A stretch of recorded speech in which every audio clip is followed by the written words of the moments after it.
Hello students, तो आज हम लोग शुरू कर रहे हैं इस वीडियो में इलेक्ट्रिकल एनर्जी और इलेक्ट्रिकल पावर से रिलेटेड न्यूमेरिकल प्रॉब्लम, जो आपकी कंसाइज फिजिक्स की न्यूमेरिकल प्रॉब्लम्स हैं, अनसॉल्व्ड प्रॉब्लम्स। तो देखिए, सबसे पहले आते हैं हम लोग क्वेश्चन नंबर 1 पे।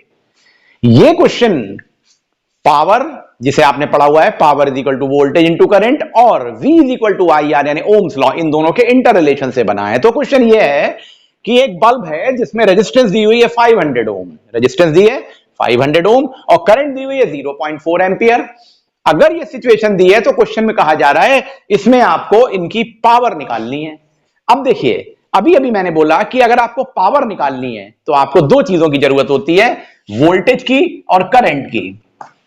वोल्टेज और करंट, क्योंकि P is equal to V I होता है। तो यहां पर हम लिखें तो पावर का मतलब है power is equal to voltage into current, लेकिन हमको वोल्टेज तो मालूम नहीं है लेकिन रेजिस्टेंस और करंट तो मालूम है। तो तुरंत आपके दिमाग में आएगा ओम्स लॉ, जो आपने ओम्स लॉ का फॉर्मूला पढ़ा हुआ है, ये होता है V is equal to I R. तो आपने वो लिख दिया। वोल्टेज के लिए करंट को 0.4 एम्पियर और रेजिस्टेंस को 500 ओम लिख दिया। इसको सॉल्व किया तो 200 वोल्ट पोटेंशियल आ गया। अब आप आसानी से निकाल सकते हैं power is equal to voltage into current. तो P is equal to 200 voltage की वैल्यू थी और करंट 0.4 एम्पियर। इसको सॉल्व करेंगे तो 80 वॉट पहले क्वेश्चन का आंसर आ गया। तो आप शुरू कर देते हैं क्वेश्चन नंबर 2। तो आप क्वेश्चन नंबर 2 को देखिए। क्वेश्चन नंबर 2 में एक कॉइल है जिसका रेजिस्टेंस, यानी एक रेजिस्टेंस कॉइल है। अब हम लोग क्वेश्चन नंबर 2 को देखते हैं। तो देखिए, क्वेश्चन नंबर 2 में एक रेजिस्टेंस कॉइल है जिसमें 2 एम्पियर की करंट फ्लो कर रही है और उसकी रेजिस्टेंस है 75 ओम्स। ये दोनों चीजें दी हैं और ये जो करंट फ्लो कर रही है वो 2 मिनट के लिए फ्लो कर रही है। तो अगर ये सिचुएशन दी हुई है जिसमें 2 मिनट के लिए 2 एम्पियर की करंट फ्लो कर रही है 75 ओम के रेजिस्टेंस में, तो आपसे पूछा जा रहा है जब करंट फ्लो करेगी तो कितनी हीट प्रोड्यूस होगी और इस during this flow of current कितना चार्ज आएगा, यहां पर कितना चार्ज एक्युमुलेट होगा या फ्लो करेगा। जैसा कि हम जानते हैं जूल्स हीटिंग इफेक्ट क्या होता है, आई स्क्वायर आर टी। तो आपने लिख दिया H is equal to I square R T heat produce निकालने के लिए।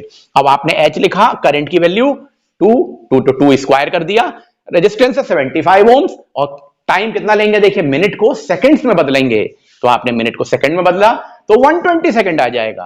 तो इसको मल्टीप्लाई कर देंगे, 2 स्क्वायर इंटू 75 इंटू 120, 36,000 जूल आपका पहला पार्ट आ गया, heat produced during this flow of current. दूसरी बात आती है चार्ज निकालने के लिए। As we know charge is equal to Q into I होता है। तो मल्टीप्लाई कर दीजिए, करंट है 2 एम्पियर और टाइम है 120 second, you will get 240 coulomb.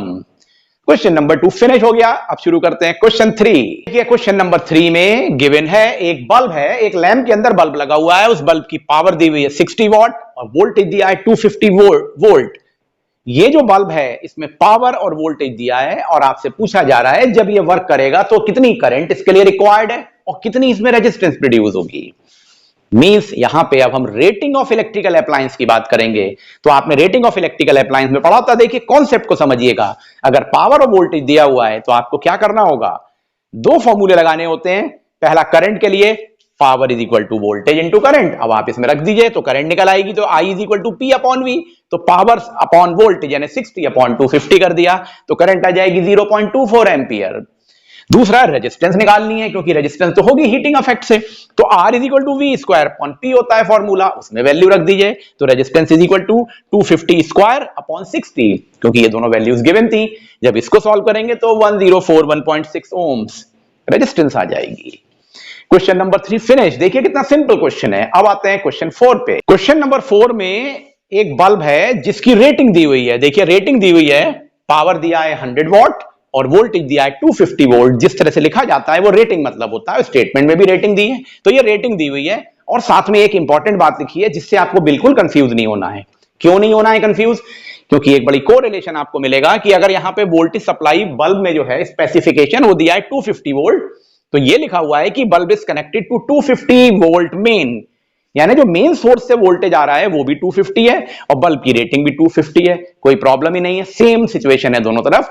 तो वर्क करने के लिए बल्ब के लिए बिल्कुल एप्रोप्रिएट कंडीशन है। तो कहा जा रहा है अगर ये रेटिंग दी है तो बल्ब में कितनी करंट चाहिए उसकी वर्किंग के लिए। तो करंट का फॉर्मूला होता है power is equal to voltage into current, P is equal to VI। तो current is equal to power upon voltage, तो 100 अपॉन 250 कर दिया तो करंट आ जाएगी 0.4 एम्पियर। सबसे ज्यादा आसान न्यूमेरिकल है ये।